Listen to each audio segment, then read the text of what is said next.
आज सुबह 7 बजे वाले बैच में मैंने जब कुछ टेस्ट लिए बच्चों के, तो उसमें से ज़्यादातर लोग टाइम एंड टेंस के स्ट्रक्चर भूल गए थे।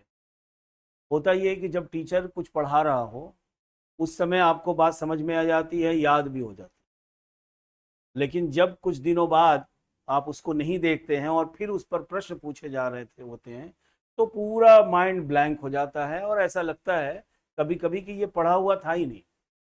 और कभी ऐसा हो कि पढ़ा पढ़ा सा लग रहा है, कुछ ऐसा है। ये इसलिए होता है कि आपने प्रैक्टिस नहीं किया। तो टीचर बहुत अच्छा पढ़ा रहा हो, आप भी बहुत अच्छा पढ़ रहे हैं, लेकिन अगर आपने उसका रिवीजन नहीं किया है, बार बार उसे दोहराया नहीं है, तो चांसेस ये है कि भूल जाए। ठीक है, मतलब माइंड जो है किसी चीज को एक बार में 100% नहीं लेता। उसके कई एग्जाम्पल्स हैं। अगर कोई जगह आप पहली बार जाएं, एक ही बार जाएं और फिर 10 साल बाद जाएं, तो हो सकता है उस जगह का नाम भूल जाएं, रास्ता तो छोड़ ही दीजिए।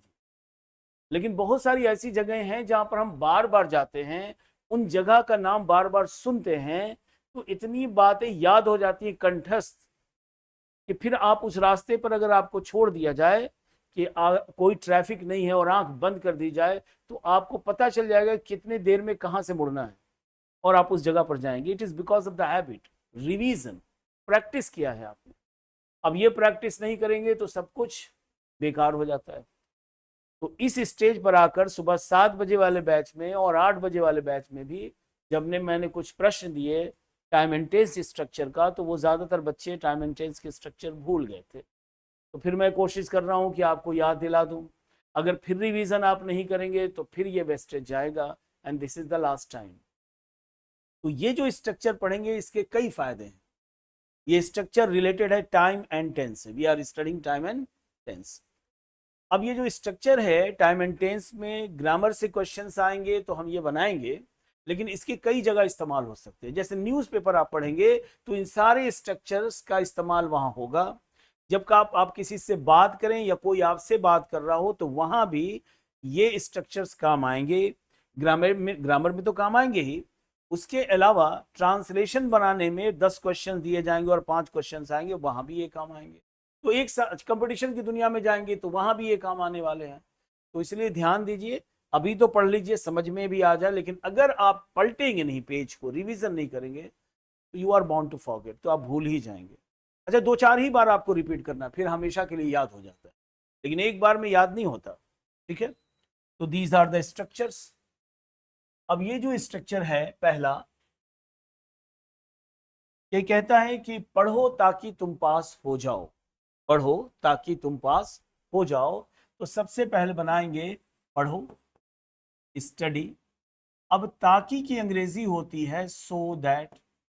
स्टडी, पढ़ो, सो दैट मीन्स ताकि। पास हो जाओ यानी तुम पास हो जाओ, तो study so that you may pass. Study so that you may pass. अब जो बात याद रखनी है एग्जाम के पॉइंट ऑफ व्यू से, वो ये कि सेंटेंस के एक पार्ट में अगर सो दैट आ जाए तो दूसरी तरफ मे का ही प्रयोग होगा, किसी दूसरे वर्ड का नहीं। तो एग्जाम में क्वेश्चंस आएंगे, study so that you blank space pass, अब देगा शैल, शुड, मे, कुड। तो so that is always followed by may. अब मैंने पूछा आपसे कि क्या ये बातें सब समझ में आ गई, तो आप बोले यस सर, पूरा समझ में आ गया। लेकिन अगर आप इसे 2-3 बार देखेंगे नहीं, रिवीजन नहीं करेंगे, प्रैक्टिस नहीं करेंगे, तो चांसेस ये है कि ये आपके दिमाग से निकल जाए। बात समझ में आ रही? इसमें कहीं कोई डाउट नहीं है। स्ट्रक्चर नंबर 2, पढ़ो कहीं ऐसा ना हो कि तुम फेल हो जाओ। तो सबसे पहले बनाएंगे हम कि पढ़ो, स्टडी, कहीं ऐसा ना हो, लेस्ट। लेस्ट मीन्स कहीं ऐसा ना हो। Study लेस्ट you should fail. Study लेस्ट you should fail. यहां हम क्या बात याद रखेंगे कि सेंटेंस के एक पार्ट में अगर लेस्ट आ जाएगा तो दूसरी तरफ शुड का प्रयोग होगा।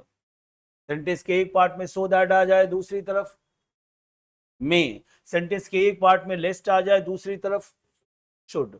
यानी so that is followed by may and lest is followed by should. Come to the third one, पढ़ो नहीं तो फेल हो जाओगे। तो सबसे पहले बना लेंगे हम क्या, पढ़ो, होगा सेंटेंस पढ़ो, स्टडी। कहीं पढ़ो नहीं तो फेल हो जाओगे, तो बनाएंगे और का मतलब या, और का मतलब नहीं तो, और मीन्स या, और मीन्स नहीं तो स्टडी पढ़ो, और नहीं तो तुम फेल हो जाओगे, यू विल फेल। क्या याद रखना है? इस सेंटेंस के एक पार्ट में अगर और आ जाए तो दूसरी तरफ विल का प्रयोग होता है। अब हम इसे रीकैप कर लें। सो दैट के साथ में आएगा, लेस्ट के साथ शुड आएगा, और के साथ विल या शैल आएगा। सो दैट के साथ, सो दैट के साथ, सो दैट के साथ में, लेस्ट के साथ शुड, और के साथ शैल या विल। ठीक है, बात याद रहेगी। नेक्स्ट, स्ट्रक्चर नंबर 4, मुझे खेलने में आनंद आता है। तो सबसे पहले बनाएंगे मुझे आनंद आता है, आई इंजॉय, मुझे आनंद आता है खेलने में, आई इंजॉय प्लेइंग। यहां पर मे के लिए कोई वर्ड देंगे नहीं, आई इंजॉय प्लेइंग। तो याद क्या रखना है कि इंजॉय के बाद वर्ब हमेशा फोर्थ फॉर्म में आएगा। जब भी इंजॉय आएगा उसके बाद वर्ब फोर्थ फॉर्म में आएगा। तो मुझे खेलने में आनंद आता है, आई इंजॉय प्लेइंग। मुझे नाचने में आनंद आता है, आई इंजॉय डांसिंग। मुझे गाने में आनंद आता है, आई इंजॉय सिंगिंग। मुझे पढ़ाने में आनंद आता है, आई इंजॉय टीचिंग। और राधा को खाना बनाने में आनंद आता है, तो राधा इंजॉय या इंजॉयज, एस लगेगा। राधा इंजॉयज खाना बनाना, कुकिंग। क्लियर है? इंजॉय के बाद वर्ब किस फॉर्म में? फोर्थ फॉर्म में। अब कहता है कि अब खेलना बेकार है, या अब खेलने से क्या फायदा। एक ही बात है कि दो बात है? अब जाना बेकार है यानी अब जाने से क्या फायदा, अब दौड़ना बेकार है यानी अब दौड़ने से क्या फायदा। तो अब खेलना बेकार है या अब खेलने से क्या फायदा, तो हम बनाएंगे it is no use, it is no use. और यहां देंगे वर्ब का fourth form, it is no use playing now, it is no use playing now. तो नो यूज के बाद वर्ब हमेशा फोर्थ फॉर्म में आएगा। अब दौड़ना बेकार है, it is no use running now. अब कोशिश करना बेकार है, it is no use trying now. अब जाना बेकार है, it is no use going now. अब आना बेकार है, it is no use coming now. तो नो यूज के बाद भी वर्ब हमेशा, बोलिए, फोर्थ फॉर्म में आएगा। याद रहेगा? मुझे खेलना बुरा नहीं लगता, या मुझे खेलना बुरा नहीं लगता, या मुझे खेलने पर कोई आपत्ति नहीं है। मुझे खेलना बुरा नहीं लगता, या मुझे खेलने पर कोई आपत्ति नहीं है। दो अलग अलग सेंटेंस है कि एक ही है? मतलब मुझे जाना बुरा नहीं लगता यानी मुझे जाने पर कोई आपत्ति नहीं है। मुझे पढ़ाना बुरा नहीं लगता, दैट मीन्स मुझे पढ़ाने पर कोई आपत्ति नहीं है। तो हम बनाएंगे कि मुझे खेलना बुरा नहीं लगता, तो पहले बनाएंगे मुझे बुरा नहीं लगता, मुझे बुरा नहीं लगता। तो हम बनाएंगे I do not mind, I do not mind. अब यहां देखिए, नॉर्मली किसी से भी आप पूछें कि माइंड का मतलब क्या होगा, तो वो माइंड का मतलब क्या बताएगा आपको? दिमाग बताएगा, यही मतलब होता है। लेकिन माइंड जो है वो वर्ब भी है, ये क्या हो गया? नाउन। और माइंड का मतलब बुरा लगना भी होता है, ठीक है? तब इस अर्थ में ये क्या हो जाएगा? वर्ब।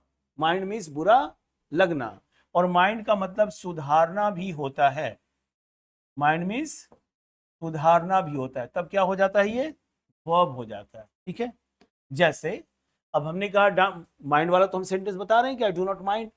अब माइंड का मतलब सुधारना भी होता है। For example, mind your language, यानी आप अपनी भाषा को सुधारिए। अपनी भाषा को लगाम दीजिए, इसका दूसरा अर्थ होता है कि अपनी जबान को लगाम दो, माइंड योर लैंग्वेज, सुना होगा आपने, माइंड योर लैंग्वेज। तो माइंड के कई मतलब हैं, लेकिन जो पॉपुलर मतलब है वो दिमाग वाला है।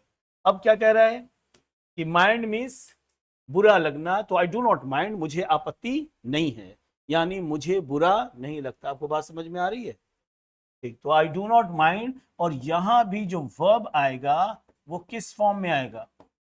फोर्थ फॉर्म में आएगा। तो I do not mind, I do not mind playing, मुझे नाचना बुरा नहीं लगता,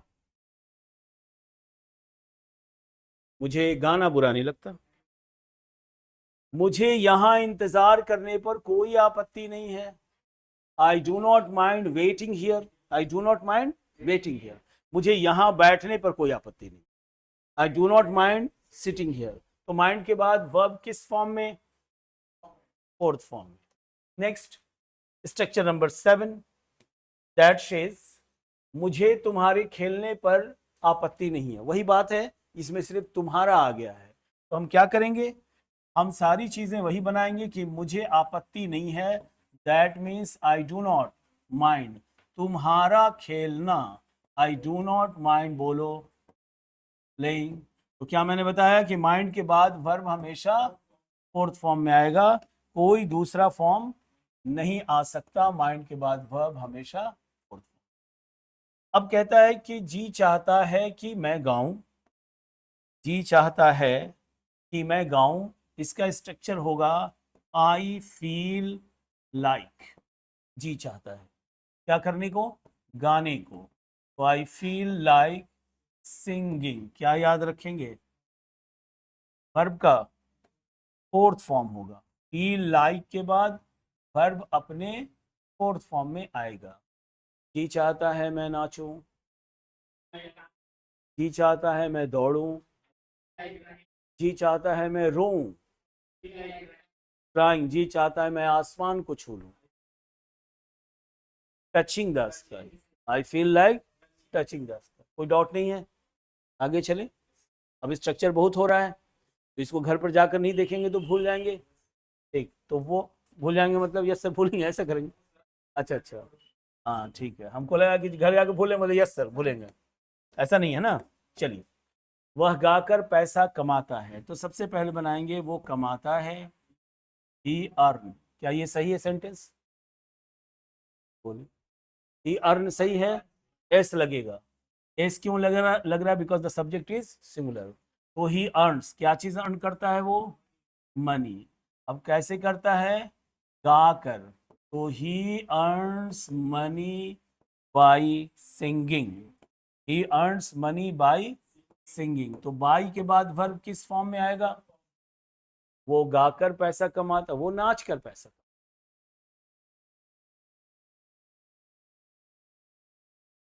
डांसिंग। वह बच्चों को पढ़ाकर पैसा कमाता है, he earns money by teaching children. वो खाना पकाकर पैसा कमाती है, she earns money by cooking. ठीक है, और वो क्रिकेट खेलकर पैसा कमाता है, he earns money by playing cricket. No doubt. आगे चले। ठीक है, मुझसे हंसे बिना नहीं रहा जाता, दैट मीन्स हंसी पर मेरा कंट्रोल नहीं है। अब इसका स्ट्रक्चर क्या होगा ये देखेंगे। इसका स्ट्रक्चर होगा आई कैन नॉट हेल्प। अब हेल्प का मतलब ये नहीं समझेंगे कि सहायता करना, मदद करना, ऐसे स्ट्रक्चर में हेल्प का इस्तेमाल किया जाता है। हेल्प का मतलब मदद करना, उसका एक अर्थ है, लेकिन कोई भी कहेगा कि हेल्प कैसे लग गया, इसमें तो सहायता करना है नहीं। ठीक है, तो एक वर्ड के कई मतलब होते हैं। हेल्प का मतलब मदद करना, उसका एक अर्थ है, और ऐसे स्ट्रक्चर में हेल्प का मतलब उसके बगैर न रहना। ठीक है, जैसे नंबर का मतलब संख्या होता है, बोलिए, और नंबर का मतलब सॉन्ग भी होता है, गीत होता है। नंबर मतलब सॉन्ग, गीत। This is my favourite number, this is my favourite number, इसका मतलब ये नहीं कि ये मेरा फेवरेट संख्या है, ये मेरा फेवरेट गीत है। फेवरेट मतलब सॉन्ग। तो आई कैन नॉट हेल्प। अब यहां पर हंसने का फोर्थ फॉर्म देंगे, क्या चीज? Laughing, I can not help laughing, can not help के बाद वर्ब किस फॉर्म में, मुझसे नाचे बिना नहीं रहा जाता, डांसिंग, मुझसे रोए बिना नहीं रहा जाता, मुझसे दौड़े बिना नहीं रहा जाता, रनिंग। क्लियर है? आगे चले। ये वो समय है कि हम कुछ करें, इस स्ट्रक्चर को देखेंगे, ये वो समय है कि हम कुछ करें। इसे हम दो तरह से बना सकते हैं। एक तो बनाएंगे it is time we did something, एक तो ऐसे बनेगा it is time we did something, या फिर हम बना सकते हैं कि it is high time we did something, it is high time we did something. ठीक है। अब जो बात आपको याद रखनी है वो ये कि इट इज टाइम आ जाए या इट इज हाई टाइम आ जाए तो वर्ब अपने किस फॉर्म में होगा, डिड किस फॉर्म में है, सेकेंड फॉर्म में है। तो it is high time we did और it is time we did, it is high time we did. मतलब इट इज टाइम आ जाए सेंटेंस में, इट इज हाई टाइम हो तो वर्ब हमेशा सेकेंड फॉर्म में आए। तो ये वो समय है कि हम जाएं, it is time we go या वेंट, वेंट। ये वो समय है कि हम खेलें, it is time we play या प्लेड। समझ रहे हो बात को? मतलब वन या टू तो टू।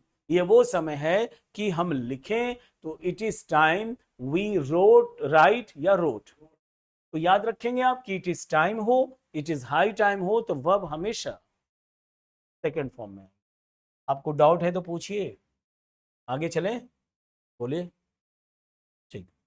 तुम्हारे लिए जाना बेहतर होगा या बेहतर होगा कि तुम जाओ, ये दो अलग अलग चीजें हैं या एक ही बात है? एक ही बात है। तो इसे हम बनाएंगे यू हैड बेटर गो, या फिर हम बना सकते हैं यू हैड रादर गो।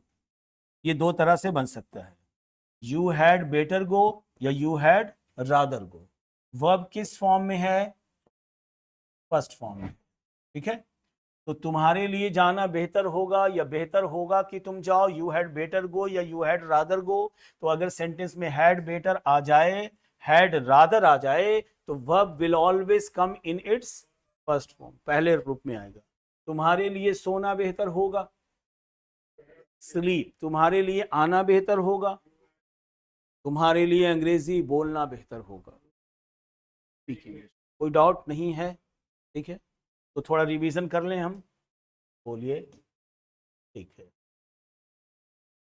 आओ ताकि मैं तुम्हें बताऊं, आओ ताकि मैं तुम्हें बताऊं, कम सो दैट मैं तुम्हें बताऊं, बोलिए। I may tell you, come so that I may tell you, बोलिए। तेज दौड़ो, कहीं ऐसा ना हो कि ट्रेन छूट जाए, तो तेज दौड़ो। रन फास्ट, कहीं ऐसा ना हो लेस्ट तुम ट्रेन छोड़ दो, you should miss the train. Run fast lest you should miss the train, lest is followed by should, बोलिए। ठीक है।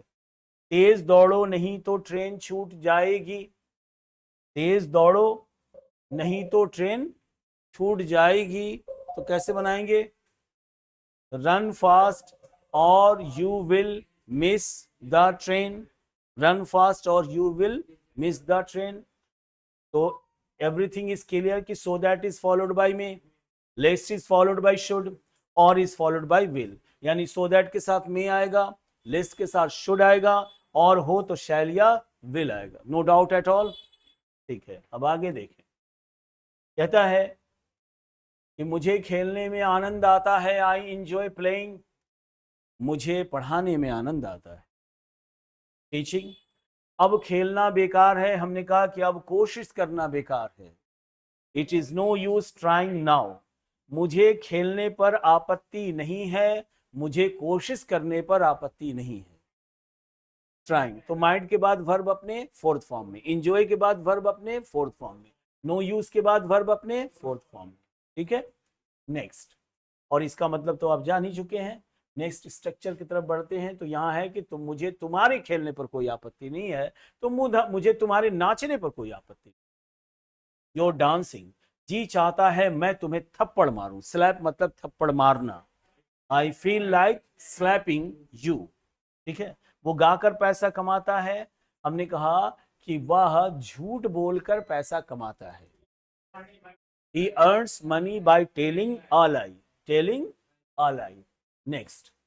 कहता है मुझसे हंसे बिना नहीं रहा जाता, मुझसे तुम्हें परेशान किए बिना नहीं रहा जाता। I cannot help disturbing you. I cannot help disturbing you. ये वो समय है कि हम कुछ करें। अगर मैं ये कहूं कि ये वो समय है कि हम अंग्रेजी बोलें, It is time we speak का second form spoke. It is time के बाद वर्ब सेकंड फॉर्म में। It is time we spoke English. और ऐसे कैसे बनेगा दूसरे तरह से? It is high time we spoke English. तुम्हारे लिए अंग्रेजी बोलना बेहतर होगा। You had better speak English. या फिर ऐसे, you had rather speak English. No confusion at all. अब यहां देखिए 13 एक्सरसाइज स्ट्रक्चर। वह इस तरह गाता है मानो वो पवन सिंह हो।